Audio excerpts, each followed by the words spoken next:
Okay, great. Thank you, Eric. Thank you, Karen, as well. It's so good to be with everyone again. Welcome to those of you who are new. If you're new, please say hello in the chat, just to see who's here. And you can get love bombed, but like the good love bomb, not the like the trauma kind, but a shower of greetings, I should say, actually, a blessed shower of greetings to the space. So it's so really good to see everyone again. And of course, wonderful to see those of you who have been coming for a bit as well. It's really nice to be here with you all today. In practice.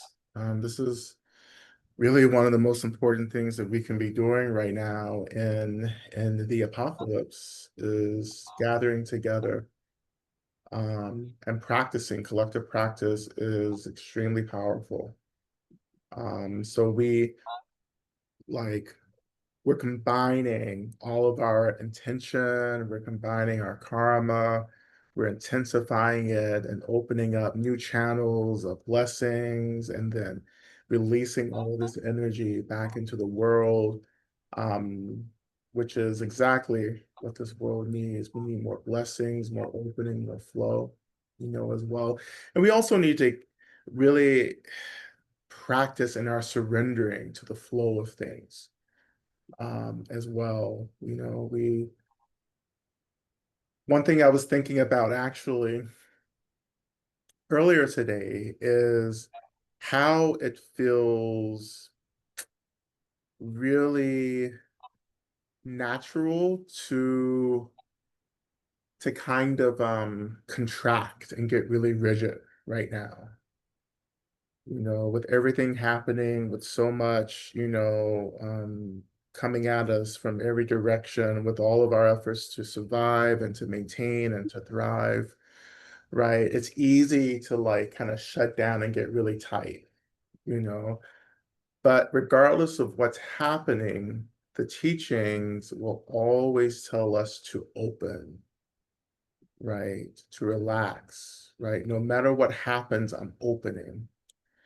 When we open, it doesn't mean that we are vulnerable. Like vulnerability um, is something a little different here. Like when we're opening, like we are reminding ourselves to tune back into space. When we tune back into space, we tune back into potential, we tune back into hope. Like we tune back really to the mother, as we were talking about yesterday in Sunday service, right? The mother is, or rather space is an expression of the mother. So when we're struggling, when we're moving through things right now, the work is to open, right? Right. To even relax, right? But your relaxing doesn't mean you're not attentive. It doesn't mean that you're not cautious, right? You can still remain very cautious and attentive and actually spread out and take up space, you know? Um, it's like some of the principles in martial arts, particularly Aikido, which I've done a little bit of in the past. But Aikido is just like it's you're taking up your space, right? You're not shrinking. When you're being attacked, you don't shrink. You just kind of dance, right? And we have to work on our dancing with everything. We can't get stuck. We can't get tight. We can't get rigid. We have to keep moving, you know, um, which is hard. Right. We want to hide, right? But there's no hiding in the apocalypse, just like there's no crying in baseball, right? It's about showing up, being seen, right? And actually, as I often say, consuming the chaos, you know, consuming the chaos. And consuming the chaos means you're offering space to everything, you know. And as you offer space to everything, you're also inviting the practice of experiencing whatever is arising. And in that experiencing, we can get to the nature of the phenomena that's arising. You can't get to the nature of things if you're contracting and rigid and shut down. This is impossible, right? So we stay open and we're feeling everything, right? We're giving everything space. We're moving and dancing with everything that arises, right? We're connecting to the earth, touching the earth for stability, for tethering, right? We're lifting our gaze to the view, to the sky, right? To remind ourselves that we abide really in this really unlimited, boundless experience, right?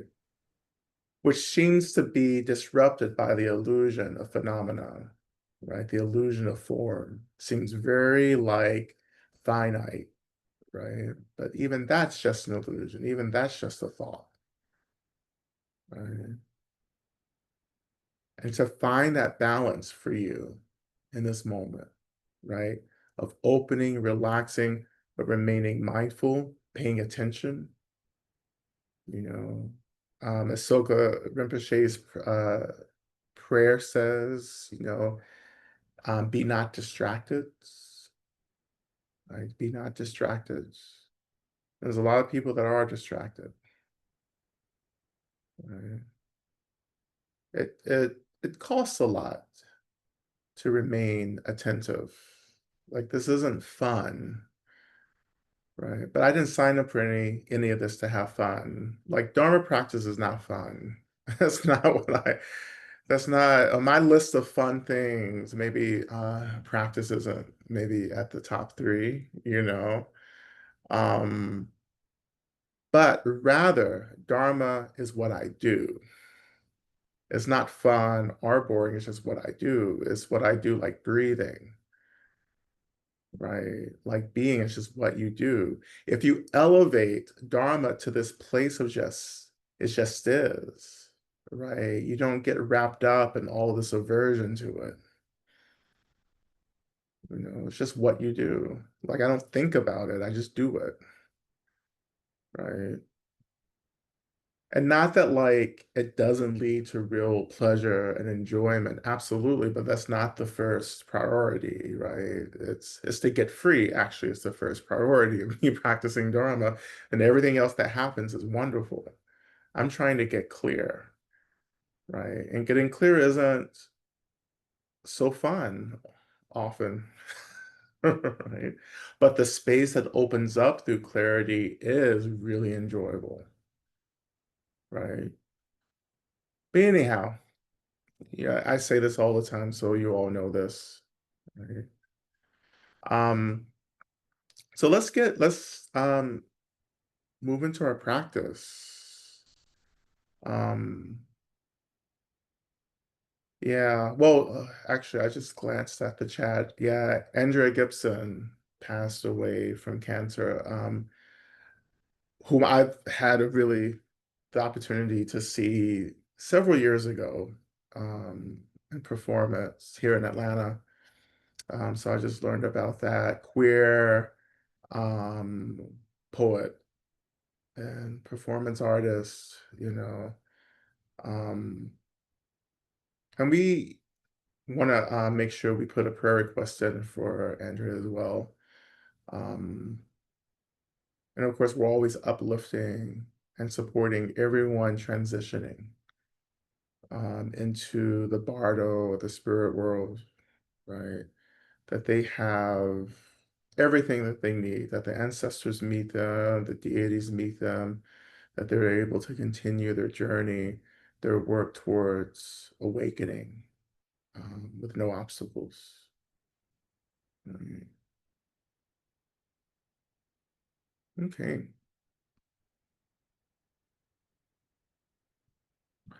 So let's begin by finding your seat,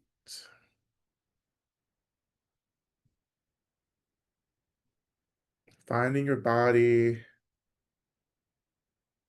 noticing the weight of your body and the seat rising to hold you, feeling the tethering of the seat.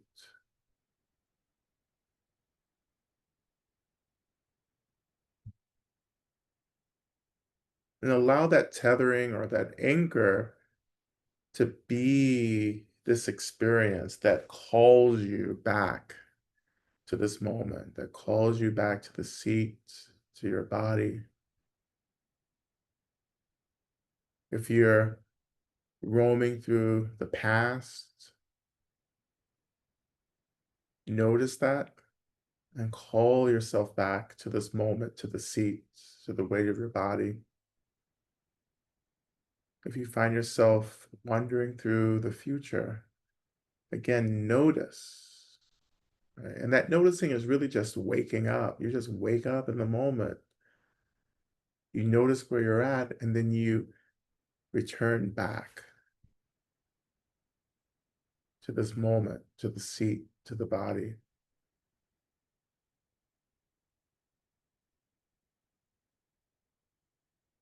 Allow everything that's arising in this moment to be held in awareness. Right? So you're still maintaining this attention to the seat, the weight of your body. Think of that as the root system of awareness right now.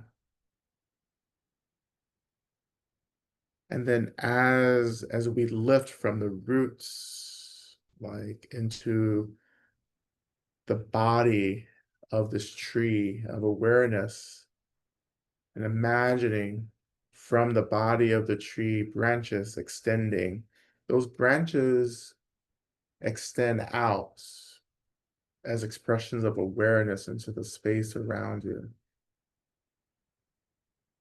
and just gently holding everything that it encounters or that the branches themselves encounter. The sounds, if your eyes are open, anything you're seeing, anything that you're smelling, whatever you're feeling.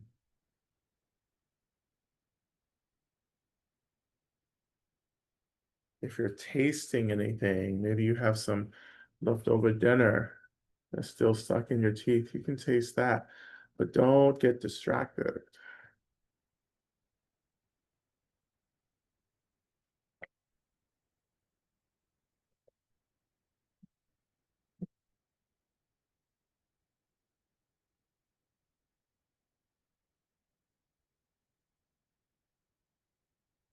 And if you're working with your breath, just noticing the in breath and the out breath. Inhaling through the nose, exhaling out of your mouth.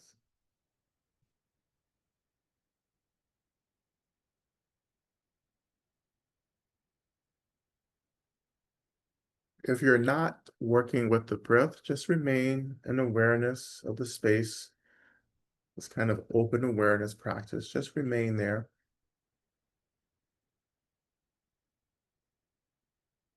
But if you're working with the breath, allowing the breath to come into a really kind of steady pace. Inhaling, exhaling.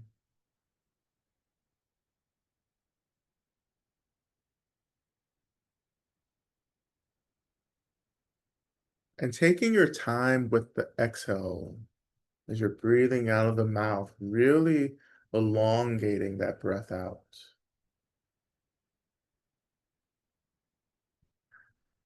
As if you're savoring, right, every second of this out breath. like it's the most important thing or it's the most exciting thing today. You just want to hold on to that experience of releasing the breath.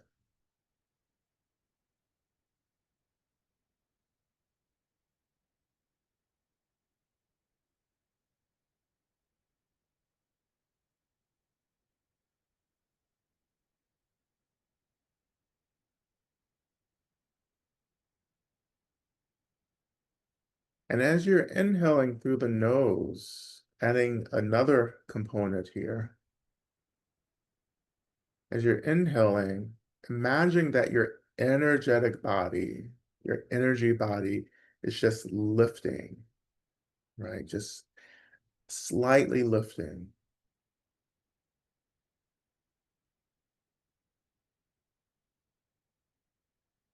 And the best way to get into that instruction is not to think about it. Like the energy body, leave the energy body alone. The energy body knows what it's doing. So let's stop trying to like organize the energy body and let the breath do that.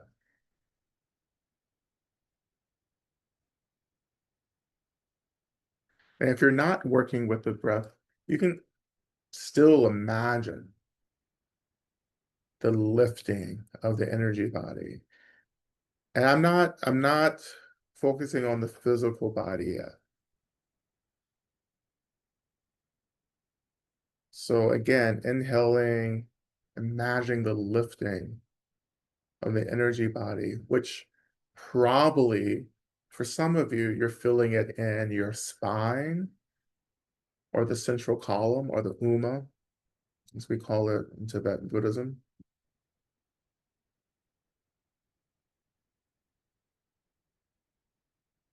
And as you're exhaling, imagining that you're kind of settling in this lifted energy body.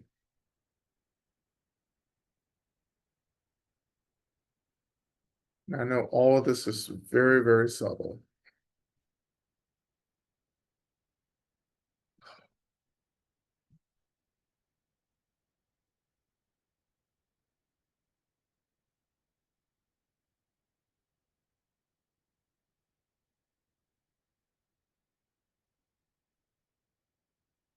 And for some of you, you may have this experience of feeling the energy body lifts, right? And then as you're exhaling, maybe feeling, some aspect of your physical body settling, right? So you're beginning to feel perhaps this kind of like tugging, as part of your experience is lifting and part of your experience is settling. Right? And we don't want to get too extreme with this. This is very, very subtle. So it's just a very like nuanced kind of energetic lifting and a very nuanced settling with the out breath. And when you feel as if perhaps this is getting a little bit too stirred up, just come back to a natural breath, do a little bit of movement, shake it out, shimmy it, twerk it, whatever you need to do, right? It's your own space, right? Get those get those shoulders moving, you know, get that sassiness going, get the neck rolling, get the hips open, right? Just I like to do this with my hips, just kind of like a pendulum, just shifting my weight over my sitting bones and hips, right? Particularly when the energy is really activating in the practice. I just like to shift my weight and bounce, right? Like you're at the club, at the concert, you know, throw your hands in the air, like you're a true player, whatever you need to do, right? Your jam just came on and you start losing it and you're like, oh my God, that's my jam. Right? Yeah. Whenever you feel ready, you come back to whatever stillness feels appropriate for you. But don't just stop. It's almost as if you just want to naturally come back to this kind of like balanced position. Again, you're not thinking about this, but just letting the body just move and settle as the body does.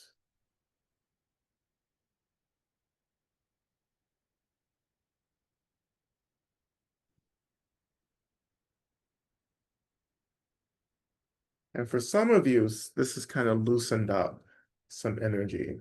These practices are extremely powerful, subtle and powerful, right? So whatever's arising, particularly if it's a mental experience, an emotional, energetic experience, just letting that arising just be there, noticing, offering it space. And the quickest way to offer anything space is by not reacting, but just allowing.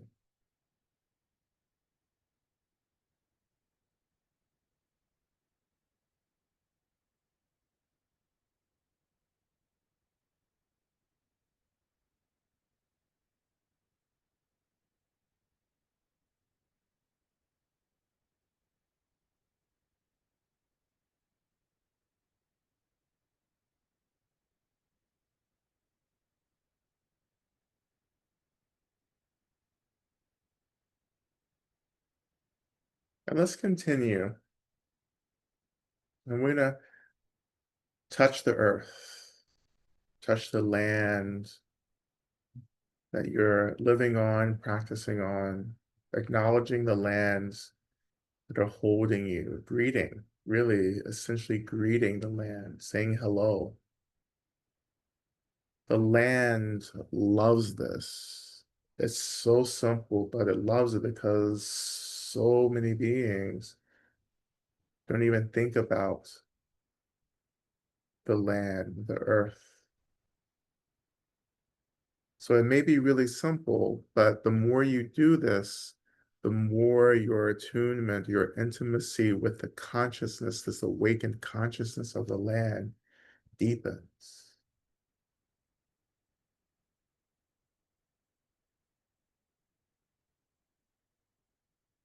And if you have space in your practice right now, I want to just offer a very quick practice. It's not simple,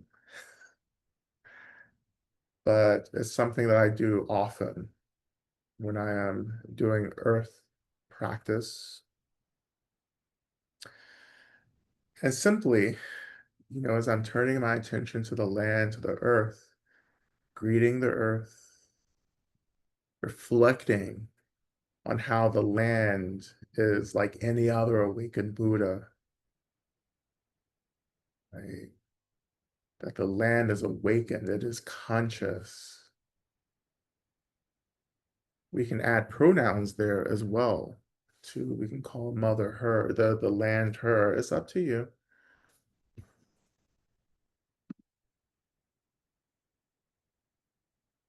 But as I move through all of that, once I feel really grounded, then I open to the history of the land,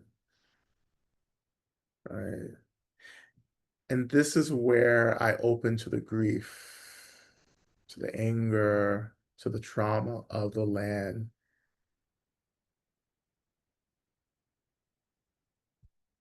And we have to understand no awakened being experiences trauma. However, trauma and the energy of trauma and violence can attach themselves to the land, to plants, right? To stones, and so forth.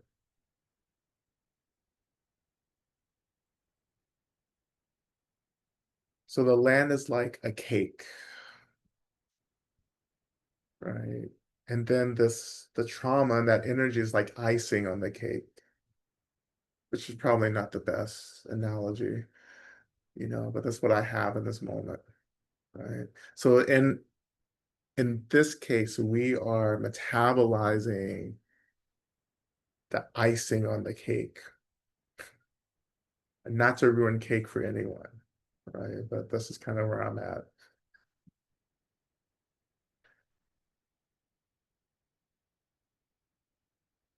So again, the land is not traumatized. There's just trauma attached to the land that it is our work to cleanse, to metabolize in our healing work.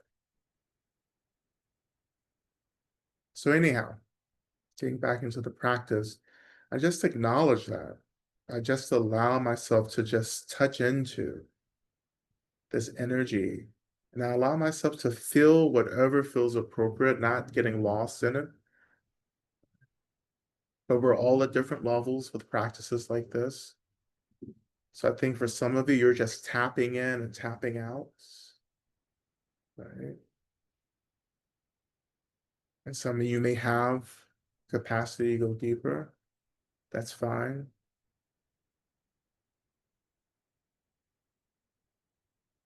But what's happening for me right now, just to narrate my practice, I am connecting to the land, acknowledging the land, the earth,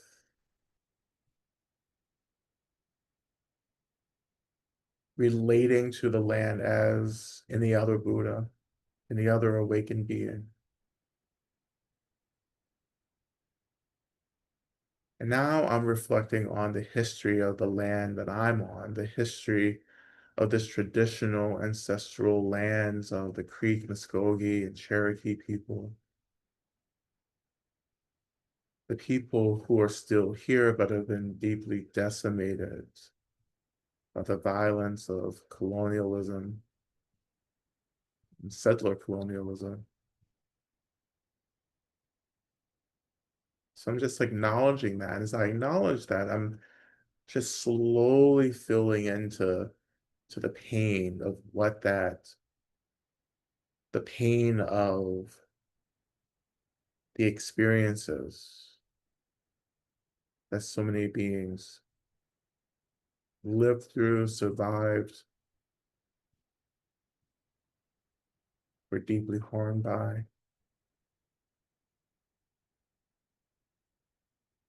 And as some of this grief and anger, right? Grief and anger can ride together. They make a really good pair.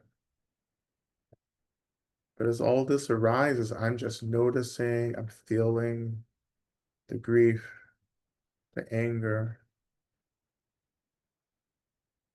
I'm just letting it have its space.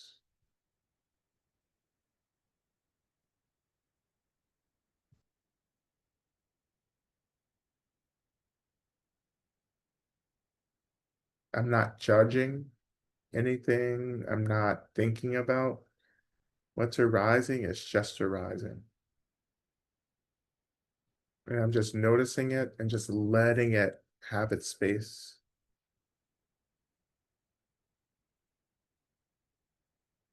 This kind of permission for things to have their space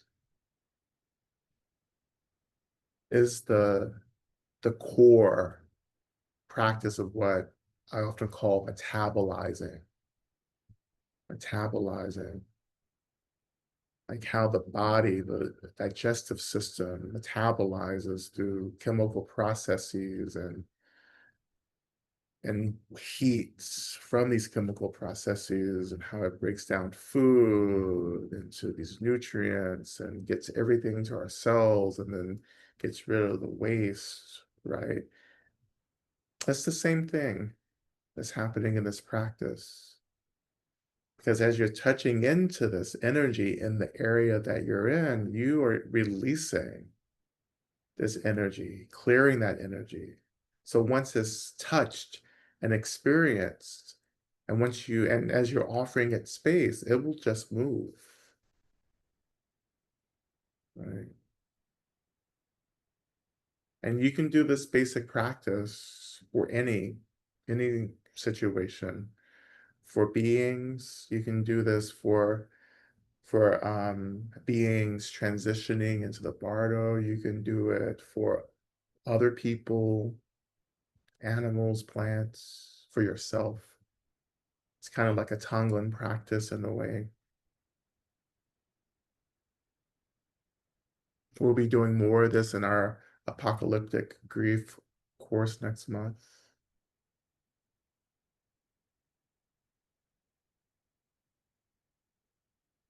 But it's important not to get wrapped up in the narratives around what's happening, because that's when you start getting hooked.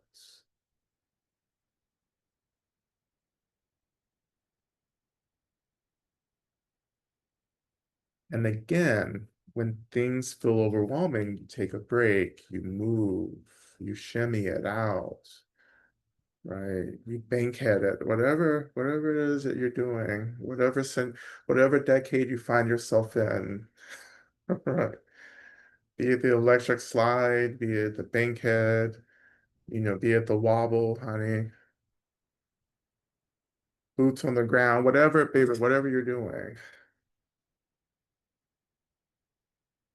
And I would suggest taking mini breaks, right? Until you maybe build up a capacity to really be with these energies. But this is how you protect yourself in these really kind of advanced practices, is that you just don't get involved with what's moving through. You just notice it, you give it space, you say, hey girl, how you doing? You look good, I know it's been a hard time, but you can be about your business now, right? But I would suggest saying that. You can please go about your business. And your business is getting free, right? Everything is about getting free. Whatever you're going through right now, you can do the same practice.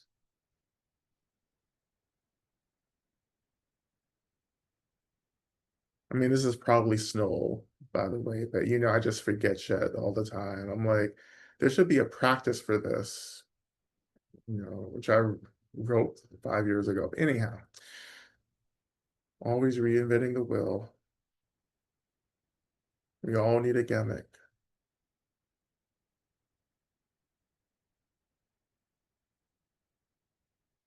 But let's just keep going, because we haven't even called Medicine Buddha, right?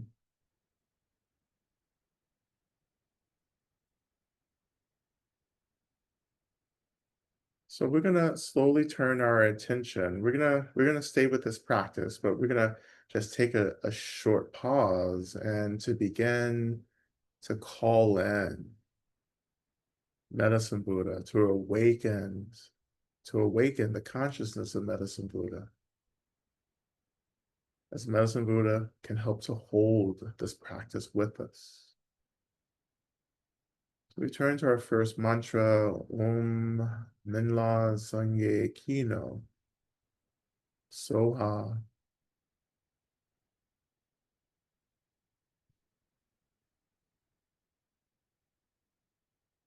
And as we call Medicine Buddha, just allow Medicine Buddha to arrive, to awaken in whatever way is happening for you. Again, let's not think about it, right? Just let things happen, right? Because as we call Medicine Buddha will appear. That's the rule, right?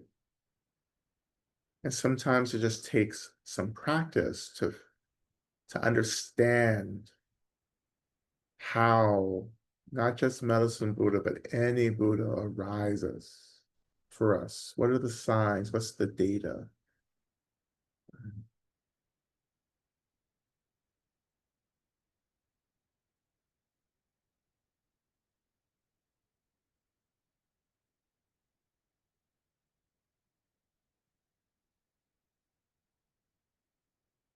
So again, Om Minla Sangye Kino Soha, we're going to chant Om first, and then the mantra 3 times, and then end with the Om. Okay? We'll begin by inhaling. Om.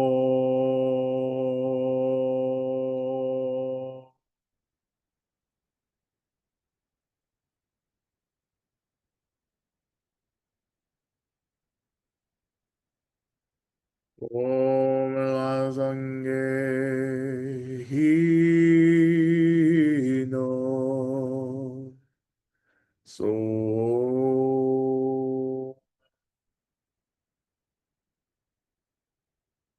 Om Lazange Hino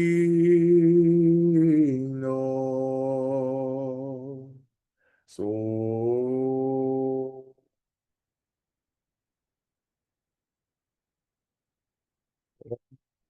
Wazange Hino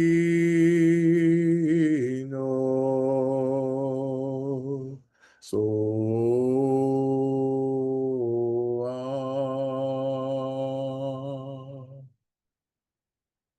Om.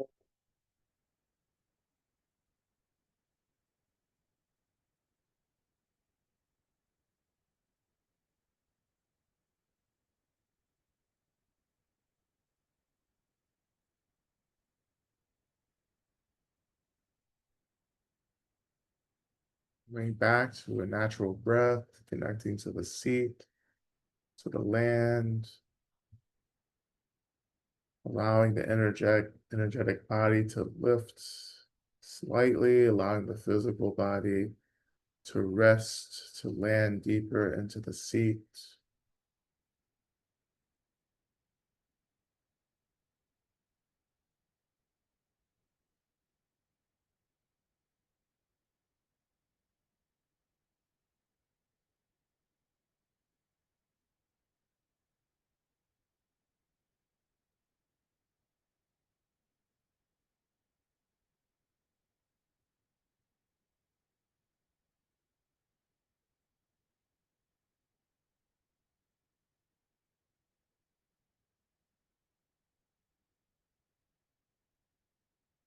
So again,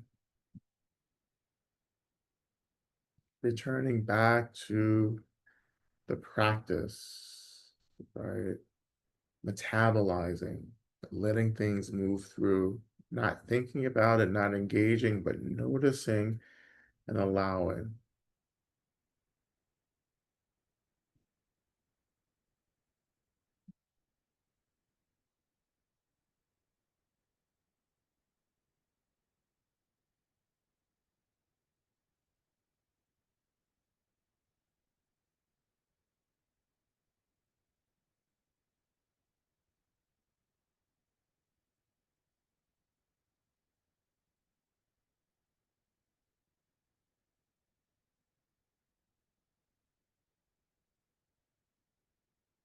And slowly, in the space in front of you, we begin to imagine the arising of Medicine Buddha, but an expression of Medicine Buddha that feels appropriate for you in this moment. It can be the traditional iconography of Medicine Buddha, but it can be the arising of a form that feels really in line with what you need.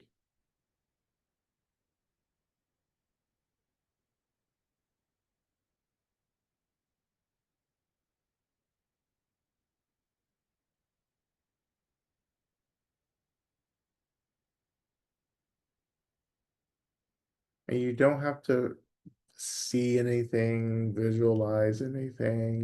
You don't have to feel anything, just allowing.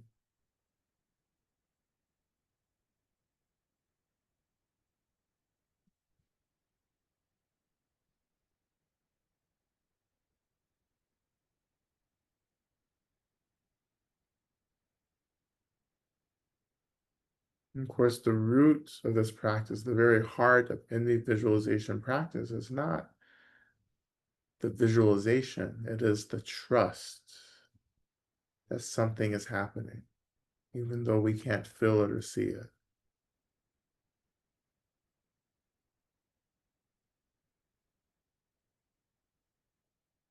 But it's the engagement in this process that's really important. It's the attention to this process of holding space for the arising of the sacred, of the divine.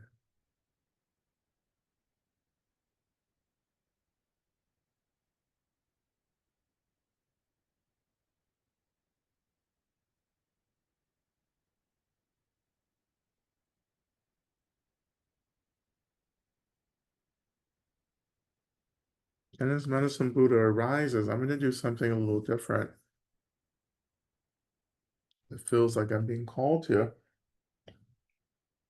I'm just going to begin by offering our prayer requests, offering these requests to Medicine Buddha, as well as calling in all of our sources of refuge, all the Buddhas, right? All the Bodhisattvas, all the Dharma protectors, all the deities and the spirits, all the caretakers of the lands, of the elements, calling in all benevolent ancestors who can hold these prayers and work with us to bring about the fruition of these prayers. We're calling in all the beings in the universe and maybe beyond who want us to be free and safe and happy and resourced. And we're imagining that they're gathering really right behind Medicine Buddha in front of us. And we offer these prayers. And again, we pray that you bring about the fruition of these prayers on behalf of our community, and that you also bless us with insights and capacity to also help to bring about the fruition of these prayers. May we work in tandem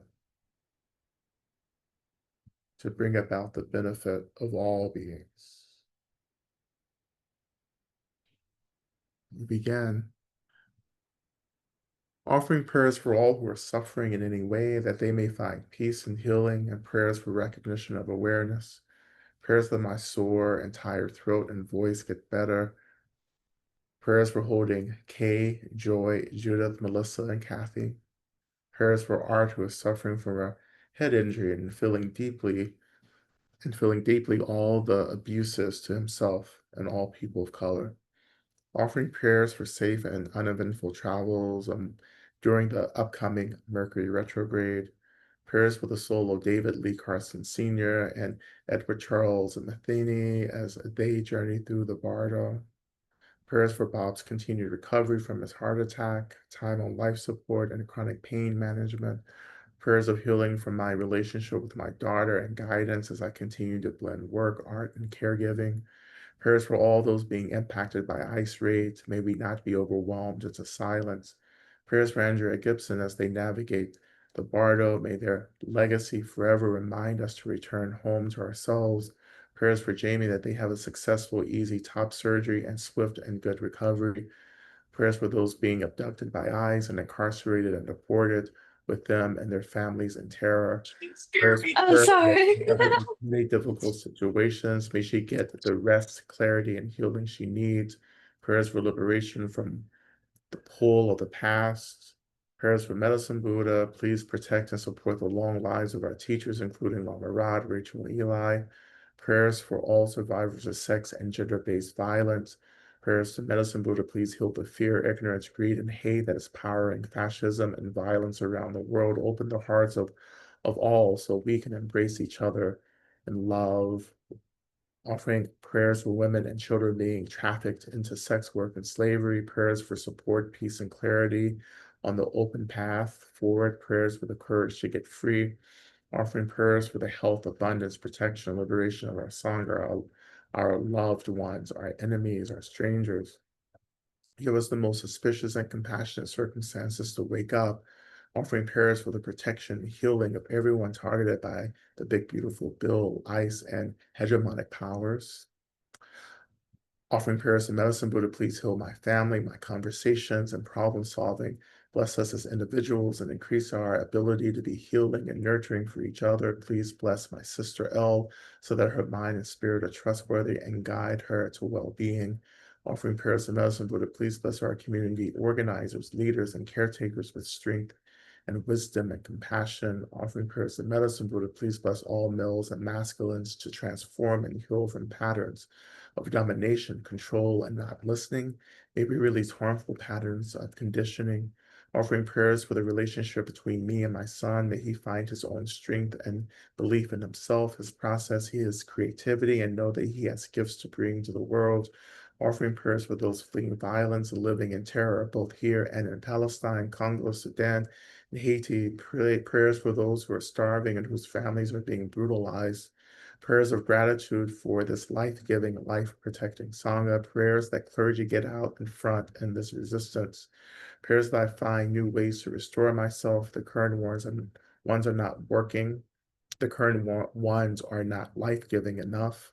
Prayers for my queer disabled shy teen that she finds her own people and cultivate agency and appetite for her life.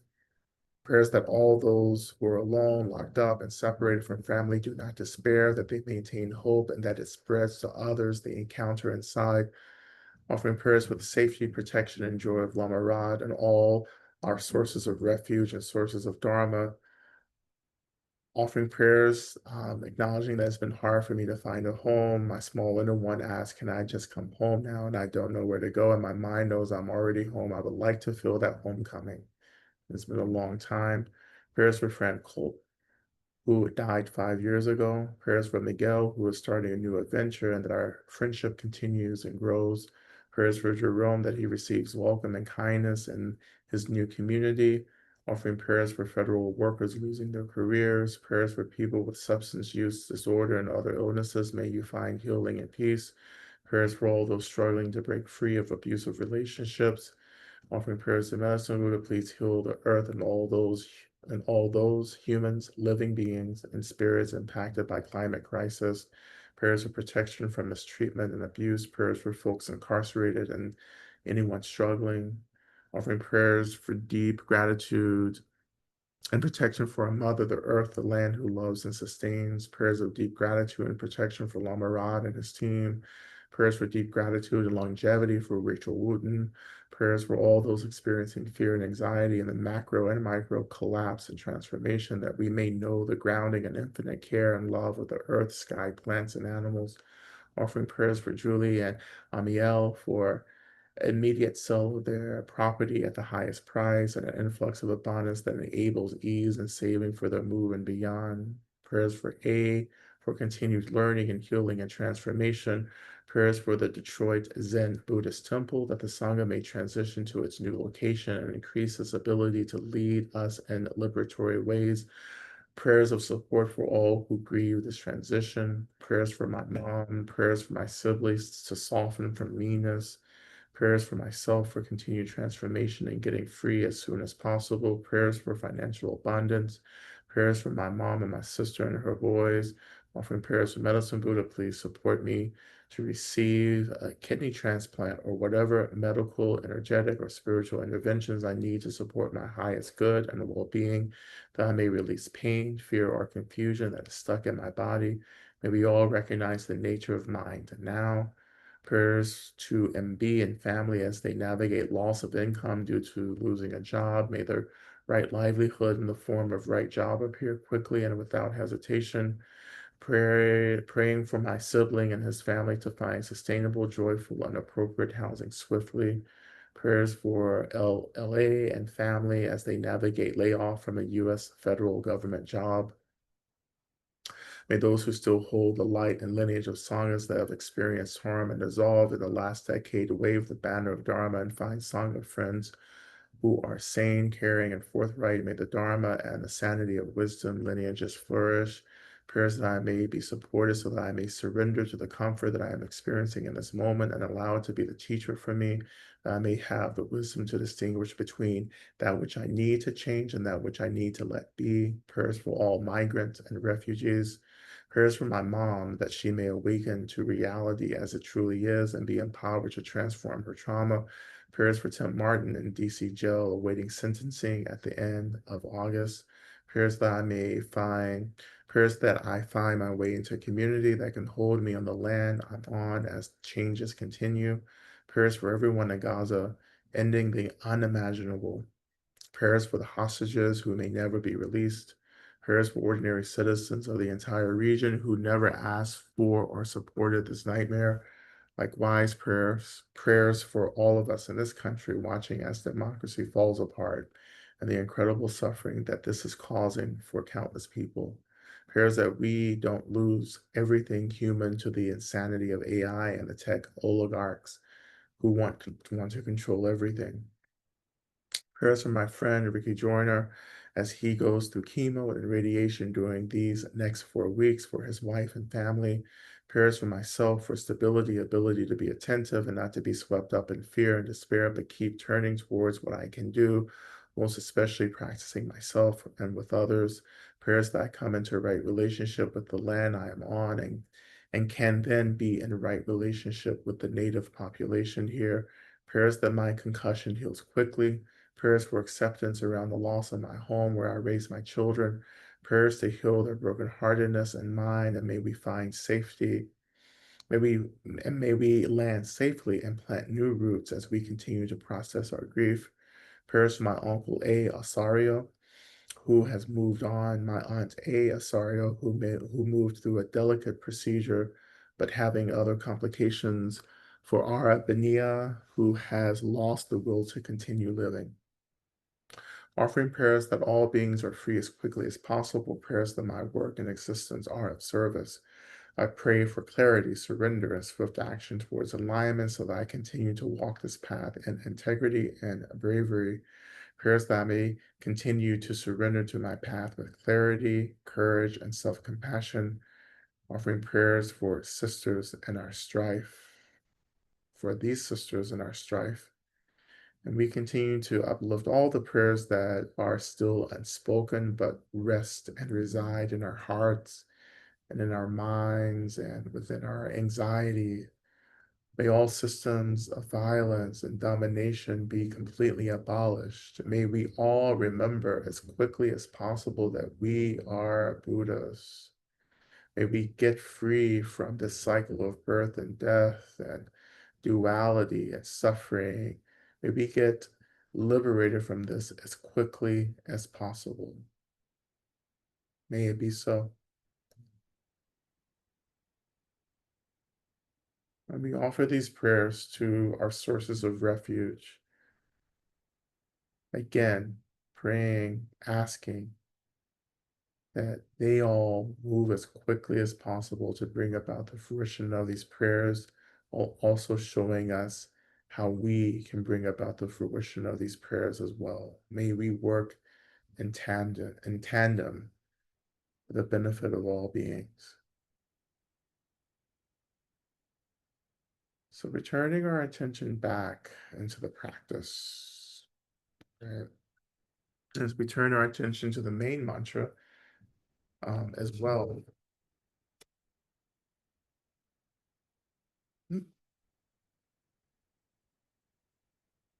And as we begin working and chanting through our main mantra, I want you to imagine that everything that we've lifted up, everything that maybe is triggered for us, all of our fear, our worry, including everything that we're metabolizing from the lands that we're on, that all of this begins to be offered into the emptiness of the medicine Buddha in front of us. May we return these these feelings, these experiences. May we let go and offer them back to Medicine Buddha, like offering emptiness back to emptiness, like offering water back to water. And may we rely on Medicine Buddha to help us support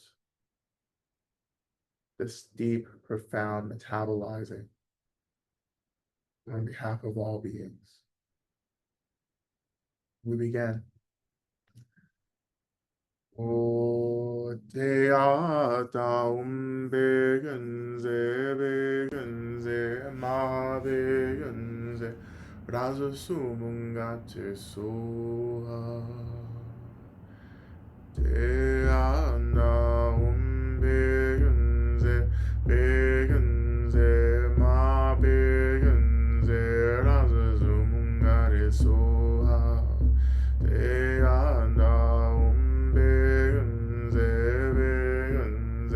ma begenze raza sumungare zoa te anda begenze ma begenze raza sumungare zoa te anda begenze ma begenze raza sumungare zoa te anda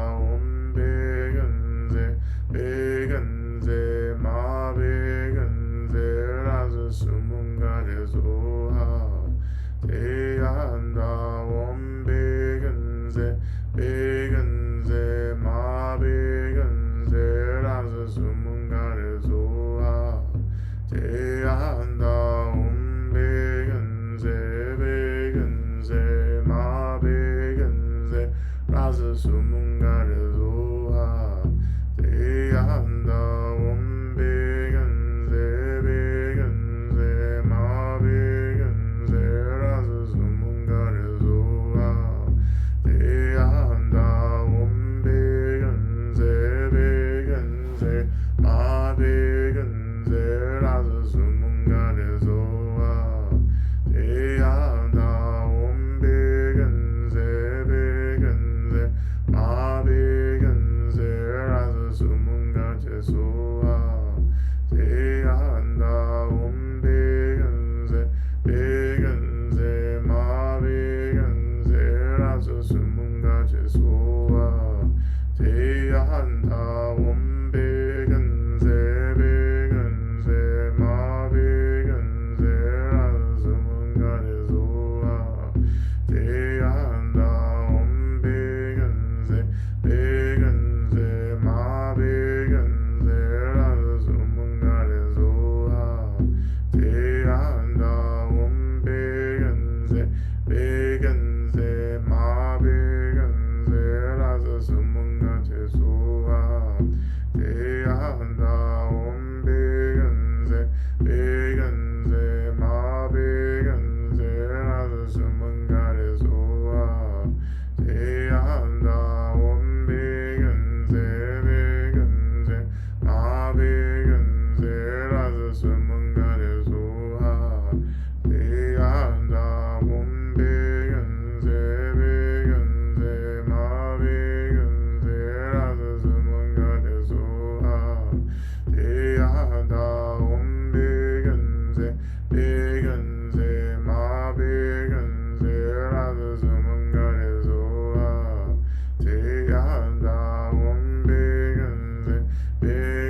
razı sumun gare soha deyanda om begenze begenze ma begenze razı sumun gare soha deyanda om begenze begenze ma begenze razı sumun gare soha deyanda om begenze begenze ma begenze razı sumun gare soha deyanda om begenze begenze ma begenze razı sumun gare soha deyanda om begenze begenze ma begenze razı sumun gare soha deyanda om begenze begenze ma begenze razı sumun gare soha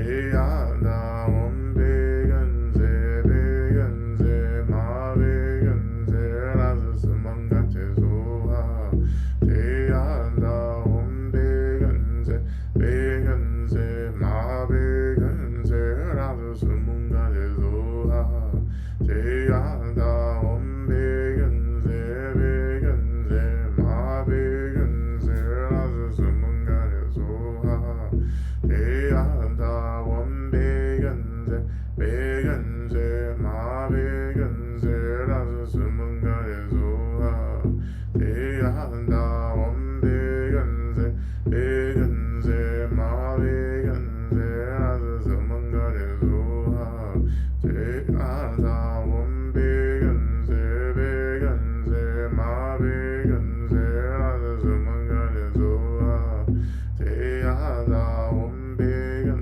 begenze ma begenze razı sumun gare soha deyanda om begenze begenze ma begenze razı sumun gare soha deyanda om begenze begenze ma begenze razı sumun gare soha deyanda om begenze begenze ma begenze razı sumun gare soha deyanda om begenze begenze ma begenze razı sumun gare soha deyanda om begenze begenze ma begenze razı sumun gare soha deyanda om begenze begenze ma begenze razı sumun gare soha deyanda om begenze begenze ma begenze razı sumun gare soha deyanda om begenze begenze ma begenze razı sumun gare soha deyanda om begenze begenze ma begenze razı sumun gare soha deyanda om begenze begenze ma begenze razı sumun gare soha deyanda om begenze begenze ma begenze razı sumun gare soha deyanda om begenze begenze ma begenze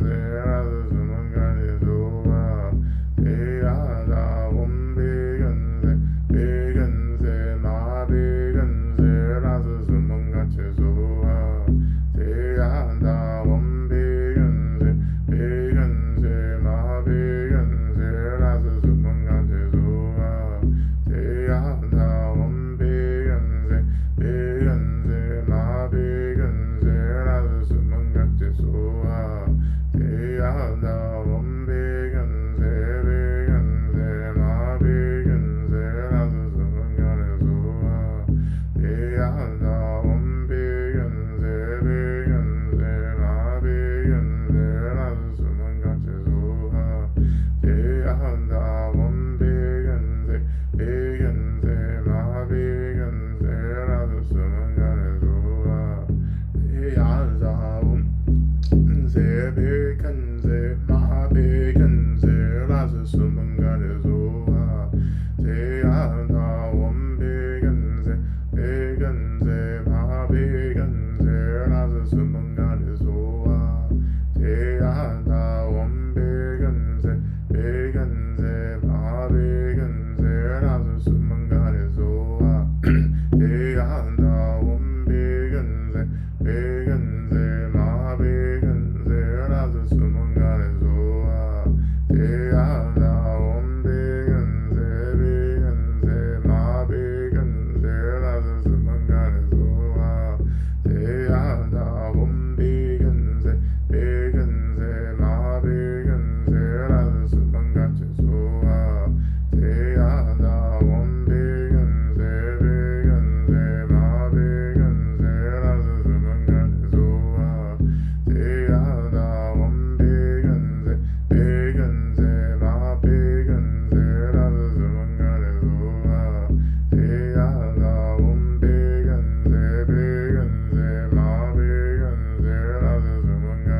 수문까지 소화 제하다 원비근세 비근세 마비근세 라스 수문까지 소화 제하다 원비근세 비근세 마비근세 라스 수문까지 소화 제하다 원비근세 비근세 마비근세 라스 수문까지 소화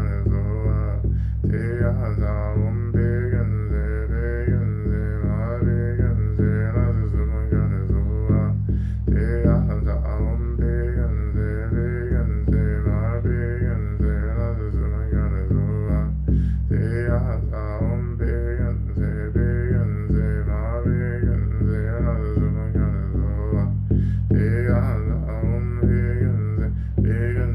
마비근세 라스 수문까지 소화 제하다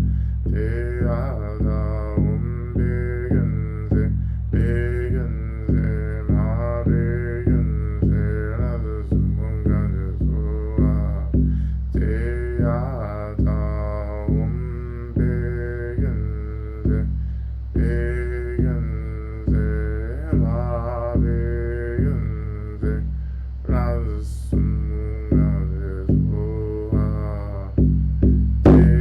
수문까지 소화 제하다 원비근세 비근세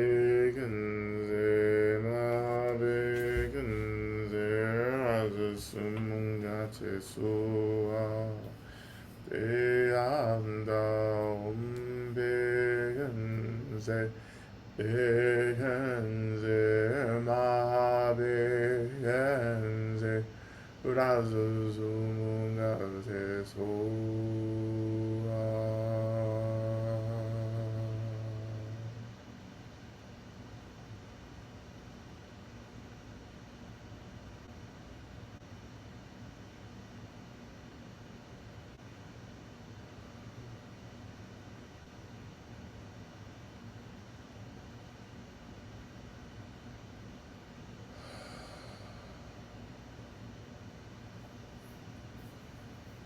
And returning our attention to Medicine Buddha, we thank Medicine Buddha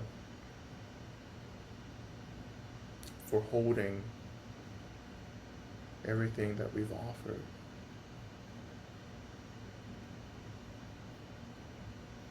And we imagine that Medicine Buddha is pleased by our practice, by our offering. Medicine Buddha begins to dissolve into white light. That white light is absorbed right into our heart center, allowing that energy of Medicine Buddha to diffuse throughout our whole bodies, blessing us with healing, sustainability, fearlessness, and protection as we continue with this week.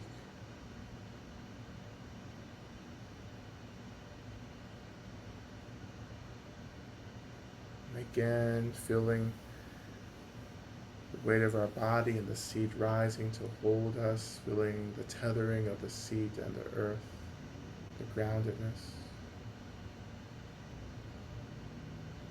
We again just rest our minds in this open awareness,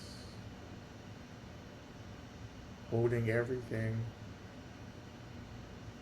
and yet staying very attentive and resting and letting everything be.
again, when you're ready, returning back to the seat, the weight of your body. When you feel arrived and grounded, offering a little bit of movement, slow and steady movement back to your bodies, maybe moving through a few deep cleansing breaths as well.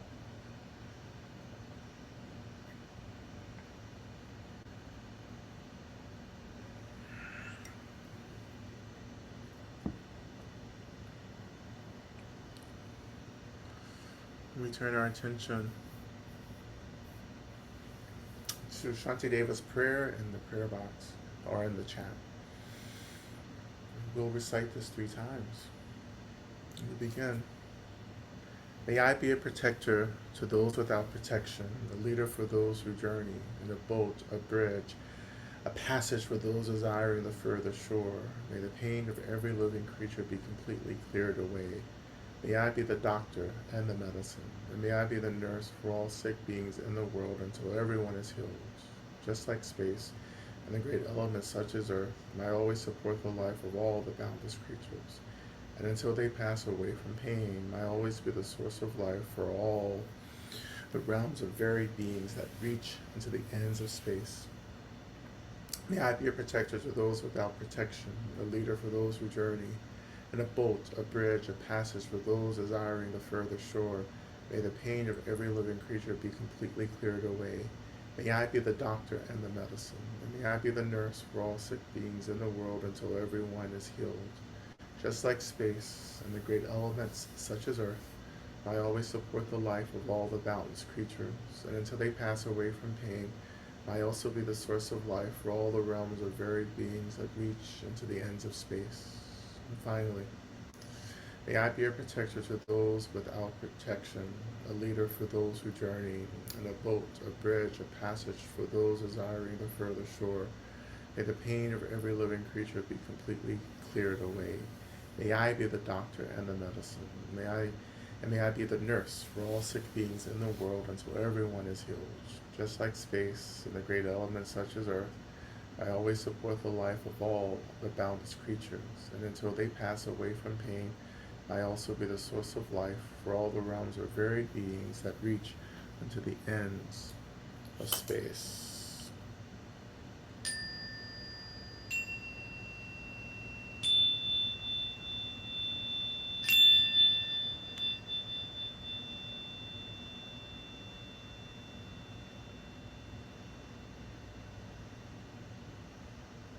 Okay. Well, thank you. Since we're like kind of on time, um, maybe I'll hold a few minutes for questions, a question or two. Um, you can put it in the chat, or you can ask it. Come on, and ask it. So if folks want to raise their hands or drop it in the chat, y'all should be able to unmute And yourselves. maybe we'll, if I can coordinate this, maybe we'll do a little dance out Nice. as well. But yeah, just let me know. And maybe while that's cooking, I can just say my concluding announcements for the Okay. evening. Thank you all for being here and sharing your practice.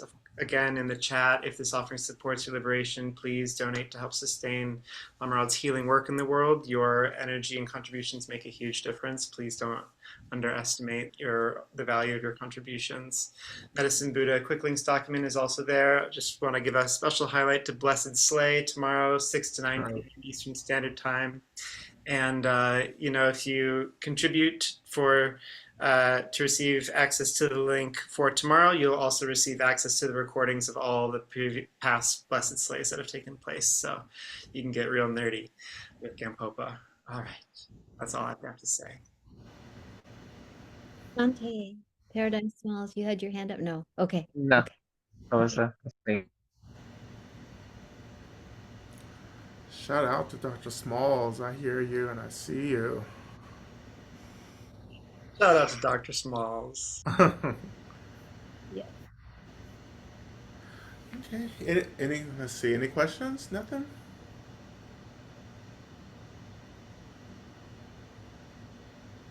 If no one has any questions, I don't have one either, but I would just love to have Lama Rod not go and to say more things, maybe about encouraging us to move forward in this apocalypse. Mm.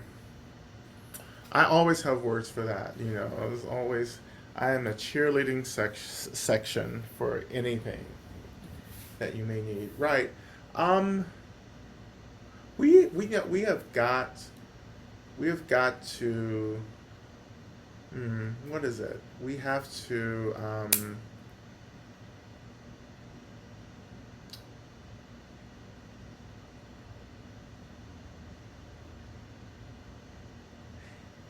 let's see, what is it? I don't want to say anything that I've already said before, so I'm searching for something different. Um,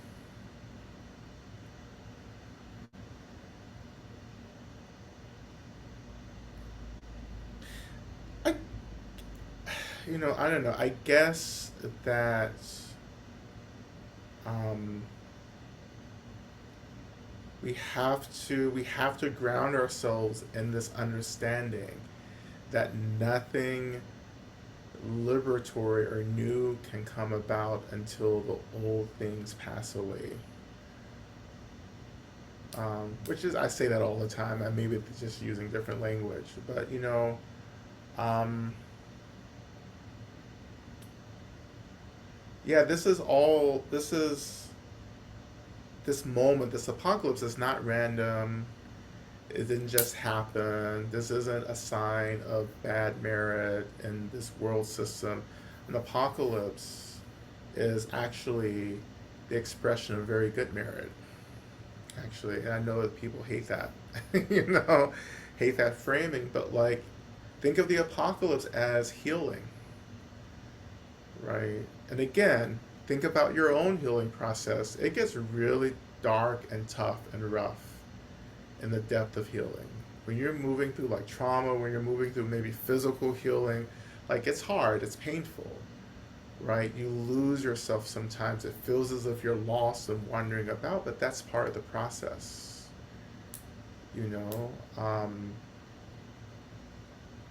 We live in a world system that can be healed, right? So if you join me tomorrow night for Blessed Slave, we're going to talk about samsara. Like that's the topic for tomorrow, and we're going to get really, really deep into this, to this idea of samsara and the realms of existence, right? And there are hell realms, right? And we're going to unpack that tomorrow. Um, there are realms, are these mental states where liberation seems incredibly impossible, right? But this world, this realm is not one of those realms. This is not a hell realm. It's not, I would say it's not a collective hell realm, even though many of us may have a different experience. It may be hell for some of us, right? But collectively, this is not a hell realm. We're still in the human realm. This is still the desire realm, right? And for something like the apocalypse to arise, it means that we're being invited back into balance in this world system because we're completely off, and now we're coming back. And what that means is that things fall apart, right?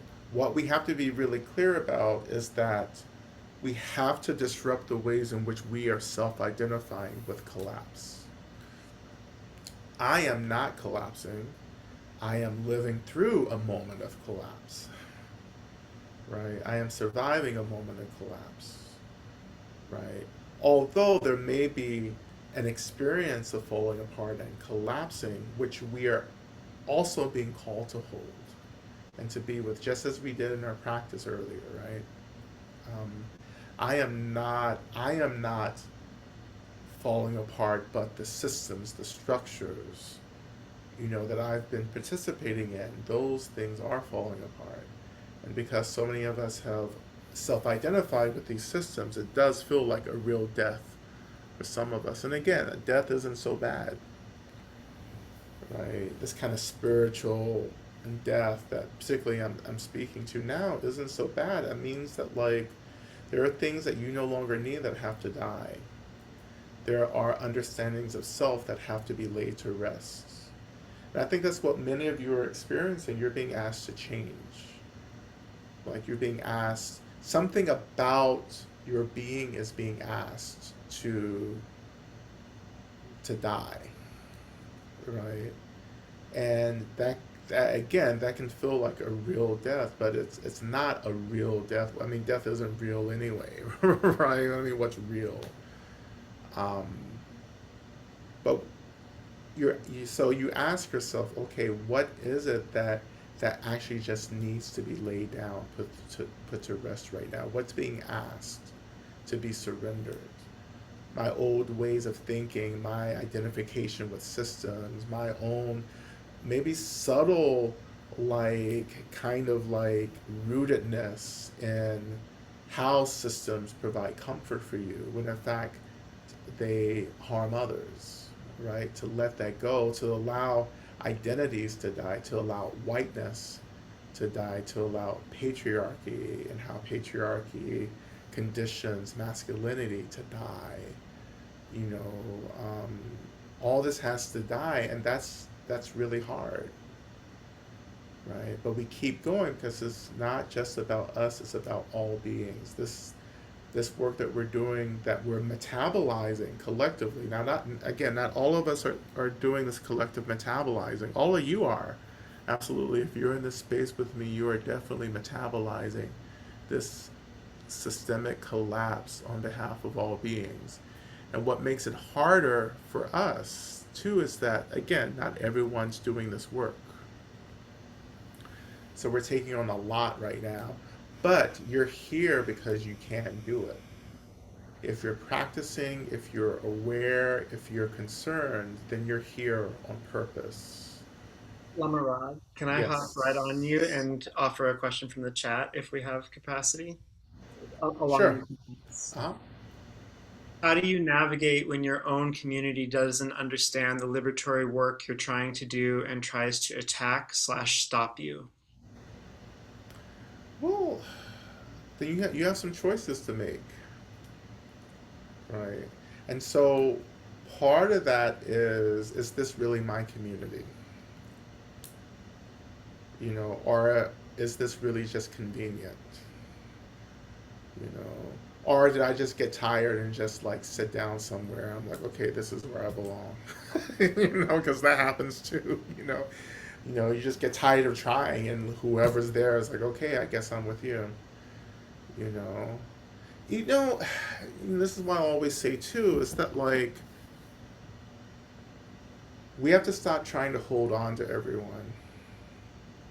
When people aren't ready to get free, right? They're going to keep you from getting free, and that's not what we're doing.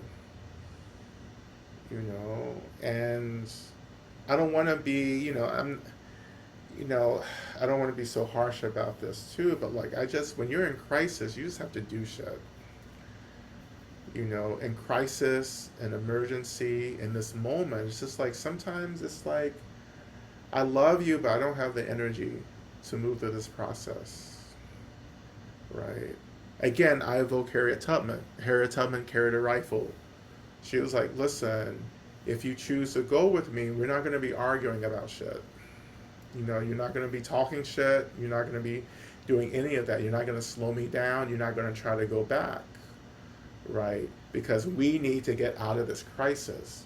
Once we get out of the crisis, let's do our talking and processing, you know. But so many people have never really been through collective crisis before, you know. And then like it's you want to be comfortable, right? Not only do you want to be comfortable, like you want you want like to build these um in the coalitions community, you know, you want to build let's see, let me go back. Like we have to be careful about wanting to always be in agreement about everything with people that we're trying to get free with. Instead of focusing on the fact that people are trying to get to the same place, but we may be using different methods. And to be just to hold space for that. Um, if that makes sense, I'm kind of wondering in thoughts now, but like, let me just rephrase it as clearly as possible. It's when you're in crisis, you just have to like pick your shit up and go, right? And whoever you're running next to, you may not have chosen to run next to them, but they're running next to you, and you're like, okay, fine, right? Because when we get out of this, we're going to have a conversation, but in the middle of this, we're just going to have to work. We may not be exactly on the same page, but it's fine because we're trying to get to the same place. And so that's it. Um, yeah, people. It really. I don't think I don't know. I guess a majority of people, it really hasn't hit yet. Right? People are just like, oh, it'll be fine. We'll have another election. We'll have midterms. Whatever. And people don't really get that, like, that's kind of up in the air, and that moving forward, we need to be on the ground. We need to be actually organizing in a way that's not so dependent on the government. That we have to organize in a way that protects each other, right? That protects our communities. That means we need to be out on the streets. We need to be showing up to things, right? But again, not everyone, not everyone has to, not everyone has to get it for freedom to happen collectively, either. You know, um, and so that's also really something important. Not everyone's going to join the liberation cause, but enough of us are and will get behind us to bring about something else, right? But right now, is no stopping the tsunami, right? It is crashing. It will continue to crash. And what we're doing is focusing on the aftermath. How do we rebuild? How do we come back? Right? And again, this is ancestral wisdom. I come from people who made a way out of something that felt extremely impossible. And so much of that was waiting for the conditions to come about, right? Um, and in that waiting, you're praying, you're practicing, you're dreaming, right? Because all of that work is slowly aligning things, right? So we're slowly aligning everything right now, so that the new world, you know, can come about, and it will, you know.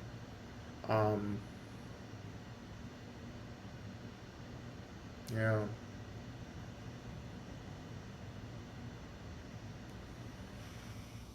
Yes, You sir.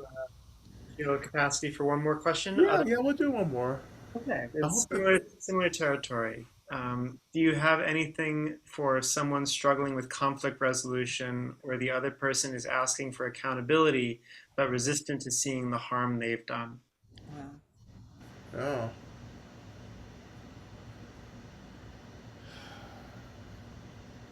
Listen, what I've been doing these days is saying, listen, I'm not gonna sit here and put all this energy into this.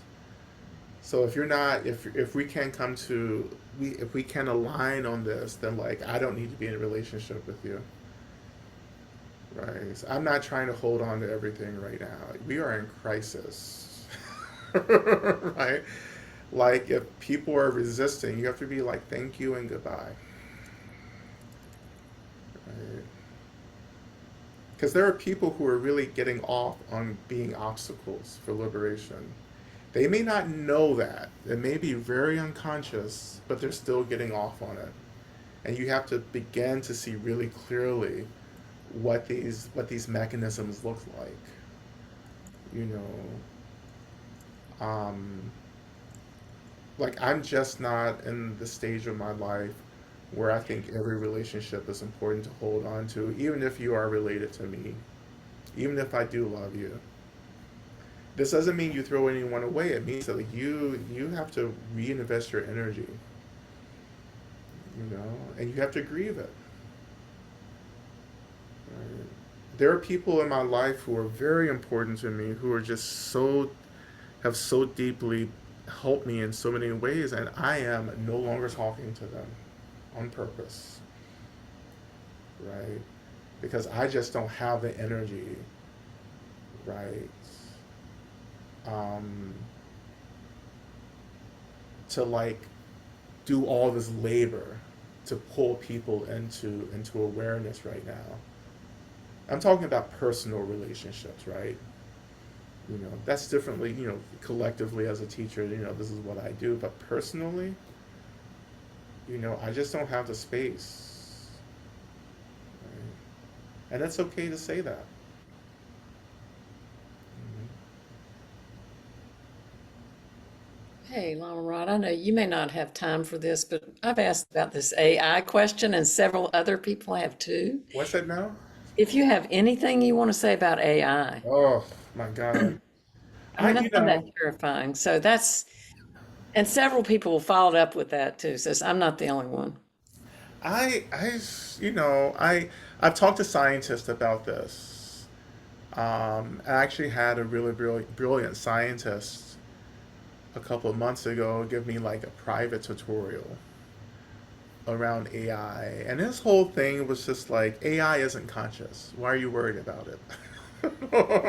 Like, it doesn't have a soul. We have souls. We have consciousness. Why are you worried about AI? I was like, it feels very conscious to me, right? You know, and I think, I mean, it's integrated into everything now that we're doing. But I try not to use it, you know, particularly Chat GPT. Even though I thought I could, I am choosing not to. Not just because of my fear of its like consciousness, but also because for the environment it just sucks. You know, the water that it uses and it contaminates the facilities. You know that you know whatever the hard drives, the you know whatever are kept contaminates water supplies, right? And people are beginning to raise that, you know, make that known, you know. So I just can't get with it in the form that it's arising.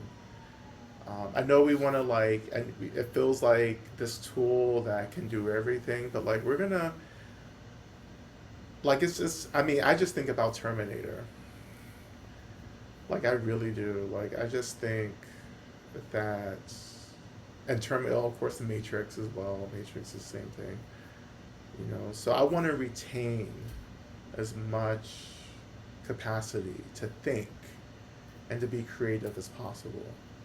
I mean, that's part of what being human is this creativity, you know, the expansiveness of our minds, our consciousness to shape, you know, not you know, not necessarily for the good all the time, but we are shaping this reality.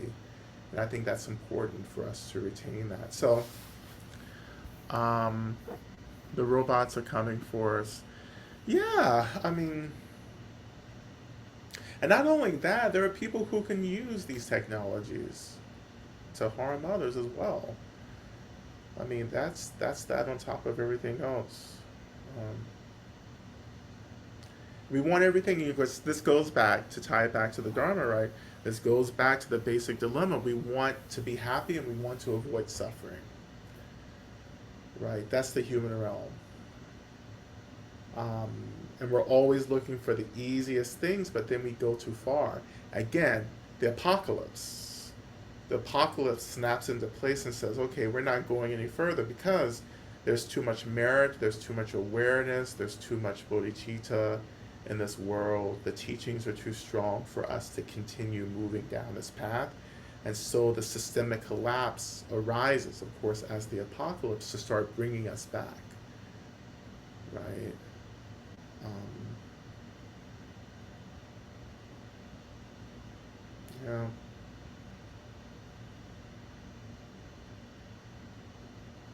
So yeah, so I hope that's helpful. You know, may you learn to live off the grid. I think it just scares the crap out of me. I'm so worried about the damage it can do. I'm not worried about me using it. I'm not interested in it. I want to use my own creativity, but Yeah. it scares the crap out of me what could be. You know, there's a lot just to that piece, and then we'll wrap up. I just think, yeah, there's a lot to be afraid of. There's fear, Yeah. right? You know, and I wonder if we can really trust all these beings who are here in this world, are in proximity to this world, who are here to keep us from going off the edge, right? Because this isn't, again, this moment isn't a surprise. There are countless beings who have been organizing and preparing for this. I think even to the Buddha, I think the Buddha awakened, you know, that's all organized as well. Like I think he awakened and to prepare this world system for something like this, you know, to plant dharma so there's another resource for us to rely on, right? So I just, when I feel the intense fear, I remember to take refuge, right? Which we'll be talking about later this summer in our work session. I remember to take refuge and remember that I'm not alone, that there are so many beings who are who are here holding this process, that this isn't random. They weren't taken off guard, right? You have to understand that many of you, I think, you know, at least some of you, chose this moment, this life, to be here to help, right?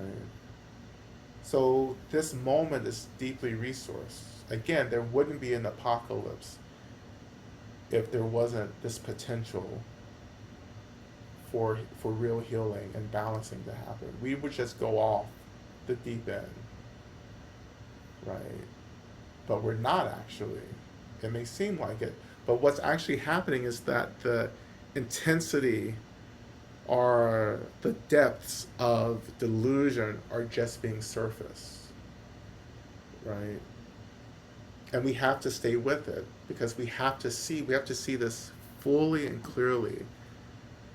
You know, we can't just have a civil rights movement come along and just like cover everything up, right? So we feel good about ourselves. Like this is more than just a movement. This is a deep digging up of roots. Like we are weeding the bullshit up, right? And that means you have to sit through the messiness. There are a lot of things on our side that will be happening, particularly astrology is helping us. You know, it's like there are shifts, there are energies, there are movements that are really helping us right now. I just trust it. You know, we're just trusting this moment and trusting that we have enough. We do have enough. We just have to trust that it is enough.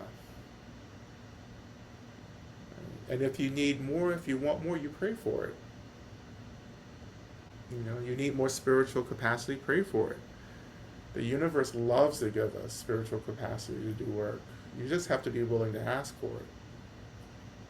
May I open to the resources. May I receive what I need to be here in this moment, right?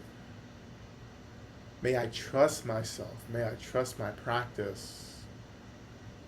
Right? May I trust the heartbreak and the grief to guide me.